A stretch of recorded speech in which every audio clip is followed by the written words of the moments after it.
Bapak Ibu rahimahumullah, kita mulai ringkasan yang pertama bahwa Rasulullah ini memiliki akhlak yang terbaik,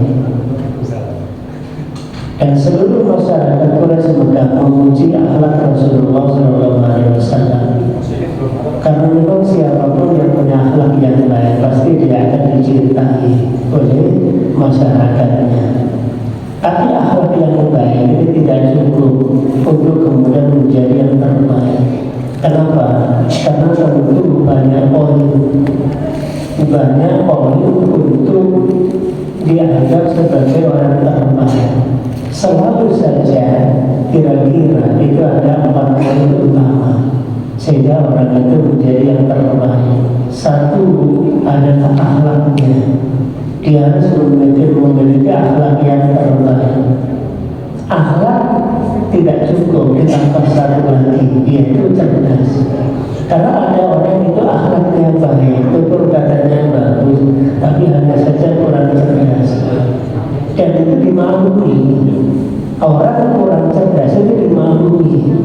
Ya mungkin pertama ada tes, ternyata standar IQ-nya cuma sekian, itu maklum. Tapi tentu tidak dianggap yang terbaik. Ketika akhlaknya bagus tapi ternyata IQ-nya mungkin agak kurang. Demikian juga orang itu sangat cerdas, jenius, tapi akhlaknya buruk, itu juga kurang. Nah, terus ditambah lagi akhlaknya bagus, terus kemudian akalnya bagus, ditambah satu lagi secara fisik Rasulullah itu juga sangat bagus.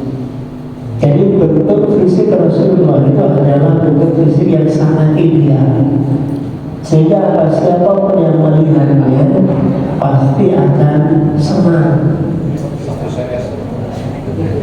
Apa ada orang itu yang akhlaknya bagus,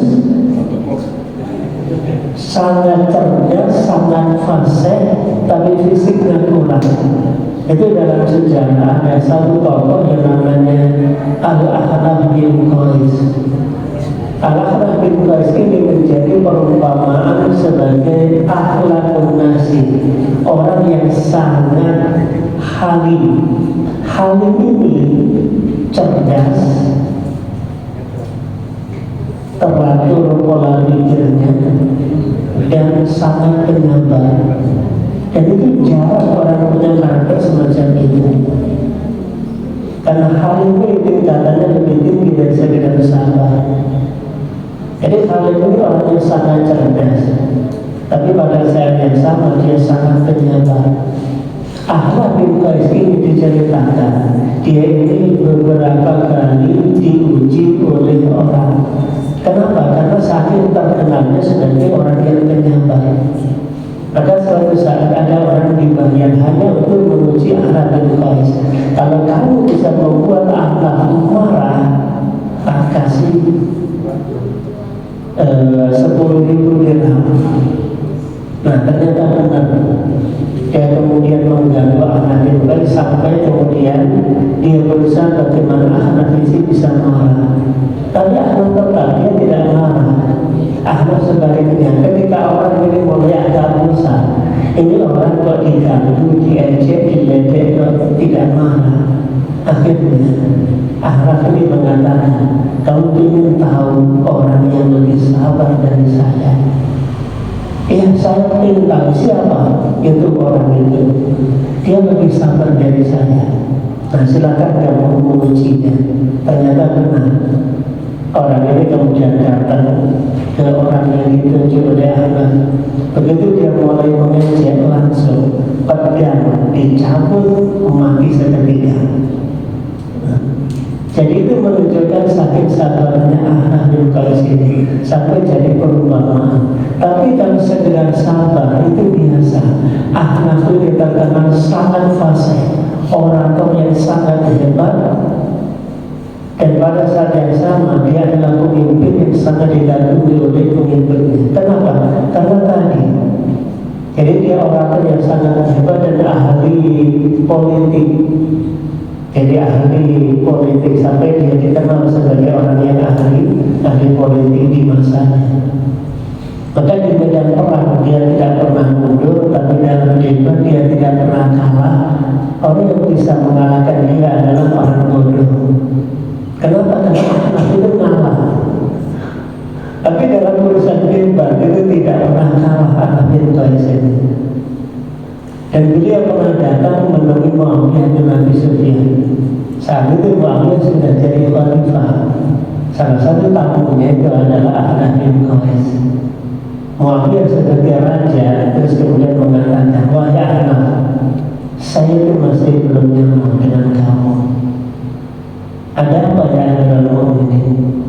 Karena kamu dulu, kenapa kau berpihak kepada Ali bin Abi Thalib? Ya Amirul Mukminin, itu adalah zaman dulu. Kalau Anda ingin mendekat satu langkah, kami siap mendekat 2 langkah. Dan pedang yang dulu memerangi Anda itu sampai sekarang belum kering. Dan jiwa yang dulu berperang melawan Anda, sekarang mereka siap dengan isyarat jari saya. Hanya saja Islam menganjurkan kita untuk bersatu, siapapun pemimpinnya. Dan itu adalah sebuah kebaikan bagi saya dan bagi Anda dan bagi umat Islam terutama. Muawiyah diam. Saat itu di belakang itu ada istri Rasulullah yang kebetulan hadir, namanya Ummu Hakim. Ummu Hakim ini kakaknya Muawiyah bin Abi Sufyan. Ummu Hakim akhirnya bertanya, wahai saudaraku, siapa itu orang yang berani mengancam khalifah di istananya khalifah?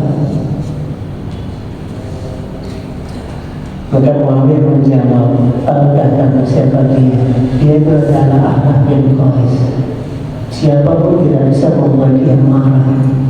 Dan dia tidak perlu marah untuk menggerakkan 10.000 pasukan. Cukup dengan isyarat jari saja. Kenapa? Karena saking taatnya kaumnya terhadap Ahnaf bin Qais ini.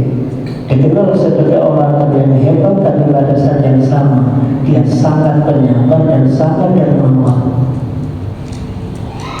Nah, tapi ini Ahnaf ini diceritakan semua bentuk fisik yang jelek pada laki-laki semuanya itu ada pada Ahnaf. Jadi sampai dikatakan semua bentuk jelek pada laki-laki semuanya ada pada Ahnaf. Jadi ibaratnya itu ya kulitnya itu hitam dan kemudian kakinya itu agak bengkok dan yang lain-lain rambutnya itu tidak bisa dirapikan sehingga penampilannya itu kelihatannya itu ya sangat jelek. Tapi itu justru berlawanan dengan karakternya. Sangat dermawan, sangat bagus akhlaknya, sangat fasih dan sangat jenius. Itu beliau Ahnaf bin Qais. Tapi tetap saja ada yang kurang, yaitu fisiknya tadi. Nah, ada pun Rasulullah SAW dari sisi akhlak luar biasa, dari sisi kecerdasan luar biasa, dari sisi kefasihan juga tidak terkalahkan oleh siapapun. Tapi juga dari sisi fisiknya itu juga sangat ideal. Itu adalah Rasulullah SAW.